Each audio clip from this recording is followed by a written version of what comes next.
Hey, everybody, it's Alan, and I hope you are doing well. Up next on my journey into the discography of The Warning, we get to listen to 21st Century Blood. This is going to be a 4-for-1, so buckle up. Here we go.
I like that fade out. Oh, sorry. Like that fade out. I don't know if you could tell I was mouthing, yes, okay, yeah, that, there's a lot in the lyrics on that song that I really, really identify with. It's funny because I'm going to be saying this on YouTube, which of course is, I'm not saying it's part of the problem, but it's not always part of the solution. That's for sure. Um, yeah, the internet to a degree has become controlling of us as humans. The algorithms that are built into the systems of social media are feeding us information that we already basically think we like or it thinks we like. Now, some people are, straight up researching, and in that instance, they're the information that's being fed to them algorithmically is actually much broader than it is to sort of, I'd say, 85% of the general public. 85% of the general public are being fed information and being fed stories and fed news and fed music that people do naturally like. Unfortunately, the algorithm sort of creates a tunnel vision where you're basically focused on one perspective or one style of music or one particular situation. And it doesn't broaden your horizons. It may grant you more access to information, but it's information about stuff that you already show an interest in. And so therefore it's not broadening your horizons to really expand your knowledge base. If anything, it's narrowing your knowledge base. And if there's anything we've learned about sort of world politics and the information being fed to us about conflicts around the world, is that it's definitely feeding most people narratives that they've already sort of subscribed to, which then puts them into a looking glass where they're no longer able to see the outside perspectives, and therefore it's creating a loss of empathy in the way things are. um it, you know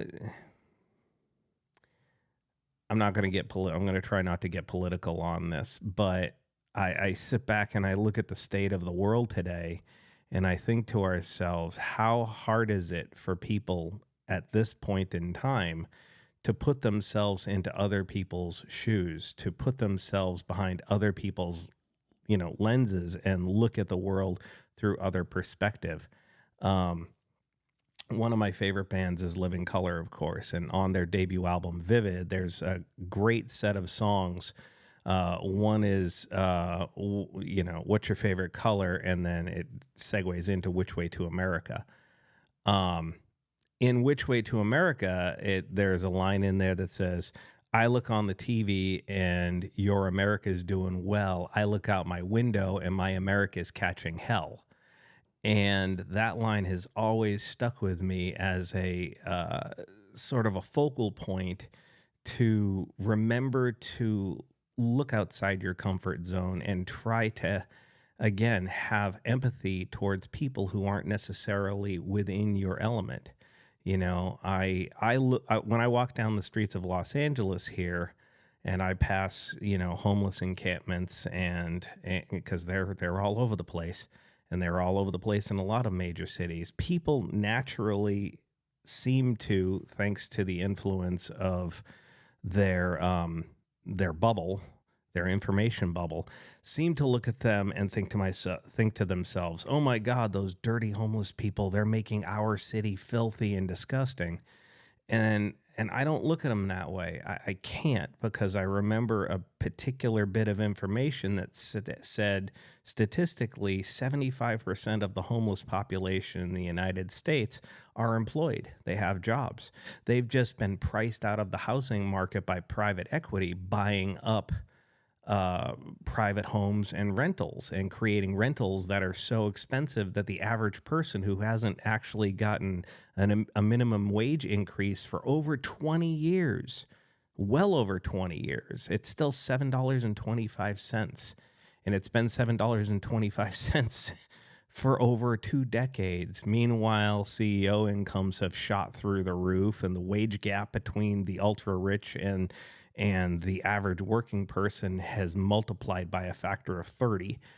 And you're sitting there looking at people look at the people who are in the misfortune of being homeless, or the disfortune of being homeless, and they look at them as second or even third class citizens. And in the reality, they're humans just like you and I. They're former service members who have been let down by the system that they fought for. They are people who are dealing with mental health issues because of the depression they feel based upon the situation that they're in, which is caused by the society that they've actually grown to support.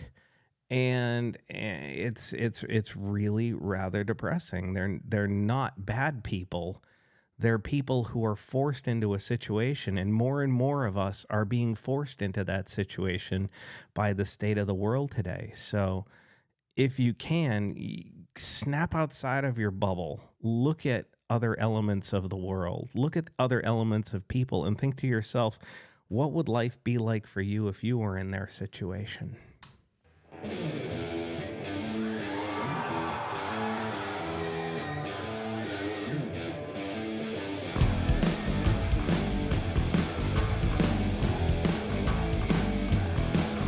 Well, the new generation marches conviction, another problem to be solved. Where the groundbreakers heard new for the month, 21st century blood. And mortal souls dying, we're just waiting to be crushed. Politicians trying, nothing over lying, and the truth has been told. Hey, hey, yeah, hey, hey, yeah, hey, yeah, hey, hey. We make buildings for what we need to break. We're stuck within this walls. Everyone with blank faces trying to fill the blank spaces that we left a long time ago. Hey, yeah, what will our future hold? Will we regret our addiction to the road? Hey, yeah, we've always been crazy, so let's fly away and run through the world that is slowly burning in the flames. Hey, yeah, hey, hey, yeah, hey, yeah, hey, hey. It was in depression because of an obsession. Stereotypes around the world. Worldwide salvation, but in this situation, no one seems to care at all. Our communication replaced by animation. Self-salvation has control. Every question answered, internet demands us to worship it like God. Hey, yeah, what will our future hold? Will we regret our addiction to the road? Hey, yeah, we've always been crazy, so let's fly away and roam through the world that is slowly burning in the flames.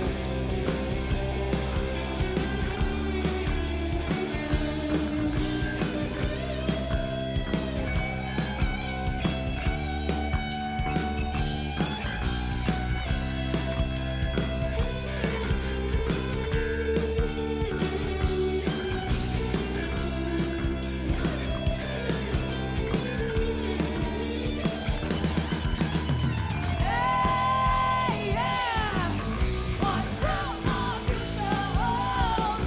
Will we regret our addiction to the road?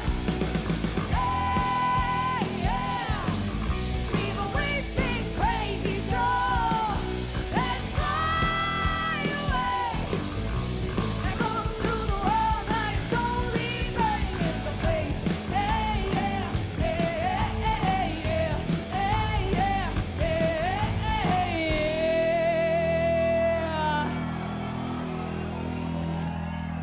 Man, that song has one hellacious groove. I mean, it really, really, really does. That is a killer groove, and I am super thankful for the camera work done during Danny's guitar solo, because I was suspicious that there was a harmonized whammy effect going on in there, and there's a great camera shot of her footwork.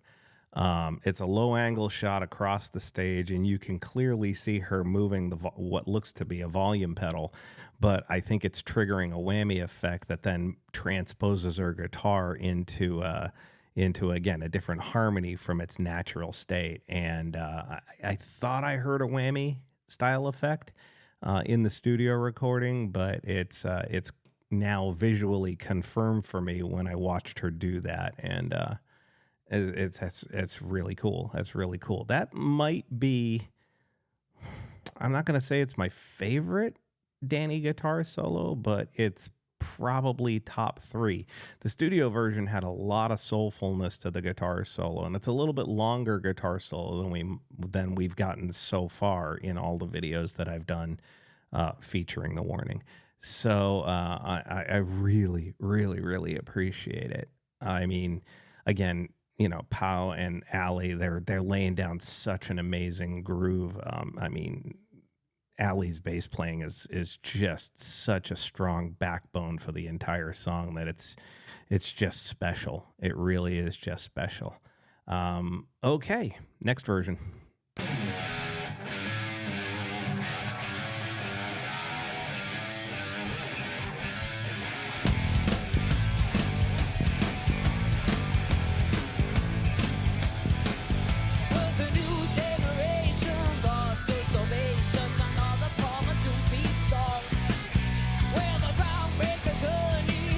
For the money, 21st century blood. Immortal souls dying, empires are falling. We're just waiting to be crushed. Politicians trying, but we know they're lying. Every tune has been sold.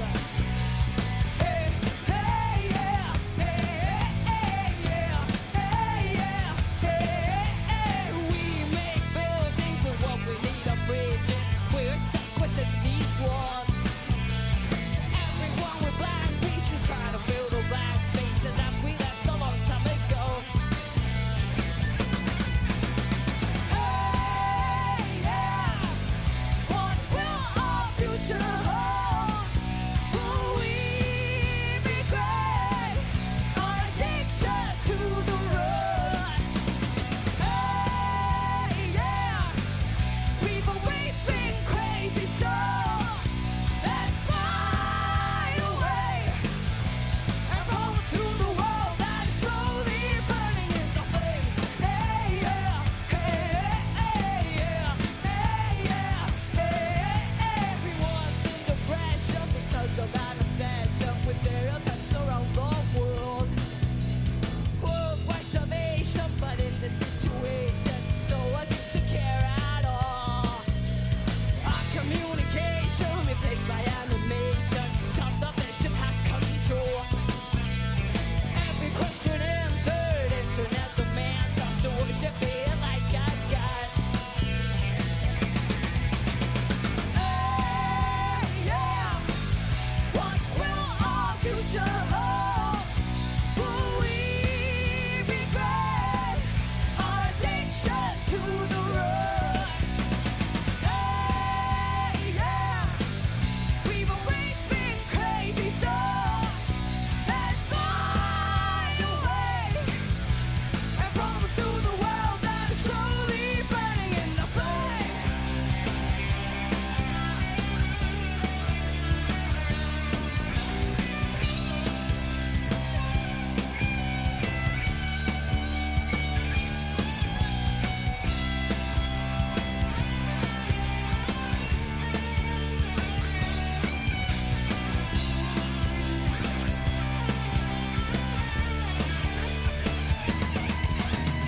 Hey, yeah. What will our future hold?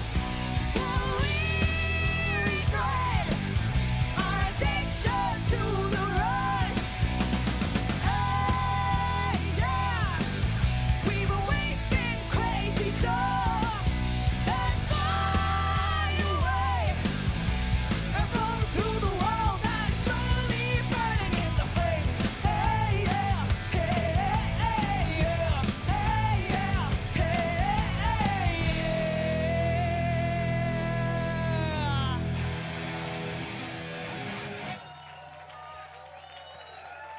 yeah. I know that's at the Whiskey, which is just about a mile from where I am right at this exact moment. And sorry, the warning, right?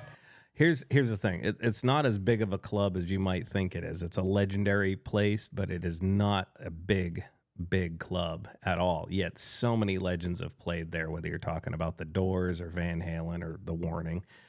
So many have played there, and it's not a large venue, but it's iconic. And it'd be like if you could still go play in CBGBs, you know what I mean? It's not a big place, but it's one that you want to play. It's almost like a bucket list kind of place to play. And I love her use of the whammy effect on that. It's subtle. It's like when you hear others like Tom Morello use a whammy effect, it's almost to an absurd level. It's so exaggerated. Even when Dimebag used it, it was so absurd because it literally went whew. It's so much of an attack type of effect that it sounds, usually when people use it, it sounds like somebody's trying to make the guitar sound like something else. And the way Danny's using it on here is actually much more subtle than that, yet it's really perfectly fit for the little that she is using it. I cannot tell you how much I appreciate that. Um, I love that line, politicians trying, but we know they're lying. And the other line of we're building buildings, but we should be building bridges or something to that effect. It's again just unbelievably mature songwriting, great lyrical content, really great lyrical content, set to a groove that is catchy as hell.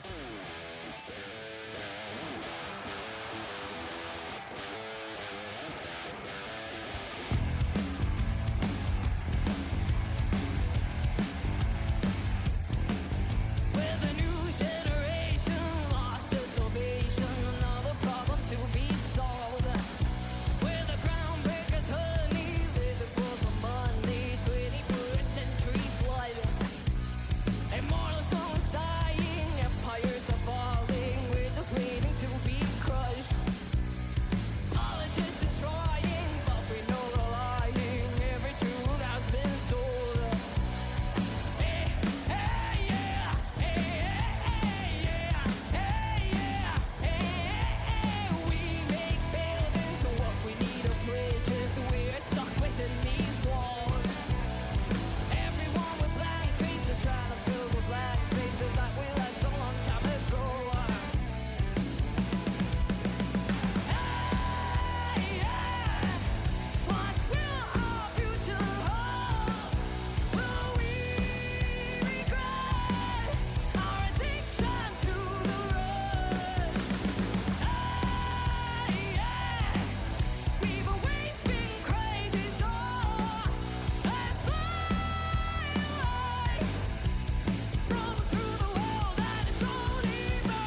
Man, that's a great song.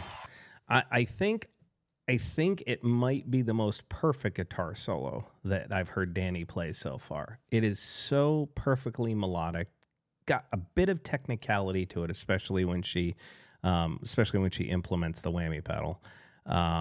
It's really really great. I mean, it's very very much a perfect guitar solo. I frankly can't hear a better solo in my head going over that. I can't. It's really very good. Really very good. If I had one thing, it's not really a critique, it's an observation. That song sounds like it's pushing the limits, the outer limits of Danny's vocals. And I can imagine a day when she's not feeling so good and she wouldn't be able to hit some of those notes. I think might have been the Whiskey performance where I heard her voice crackle a little bit. And it's a song that can tire out vocal cords. It can tire out the larynx and the vocal cords if you push it too hard, because there's a lot of high sustained notes, power notes that she's hitting without going in any kind of head voice or falsetto. And it's probably a song where I'd be like, if it were me, I'd be tuning down a half step, like so many other legendary artists have. For the length of a tour and for the vigors of the road, you tune down a half step to save your vocal cords. And it just makes singing easier, especially over the course of a year or life on the road. And so it's one where I'd be like, that might be one where I'd be like, let's tune down a half step for that one. Let's pick the other guitar that's tuned down a half step instead of being in standard pitch. But then again, who am I to dictate what they do or to make suggestions about what they do? It's up to her. It's up to the band. Feel comfortable doing what they want to do.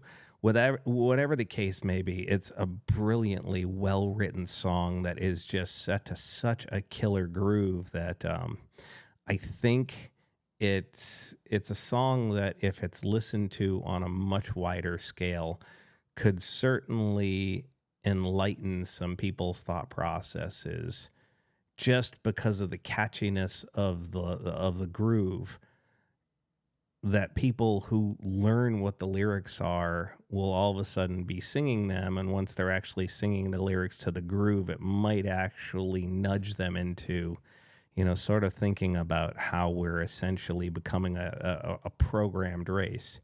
The internet that we've created is becoming all consuming to so many people that they're essentially being, put into the Borg, if you will, to use a Star Trek term, or into the Matrix, to use a Matrix term, even if we're unaware of it. And I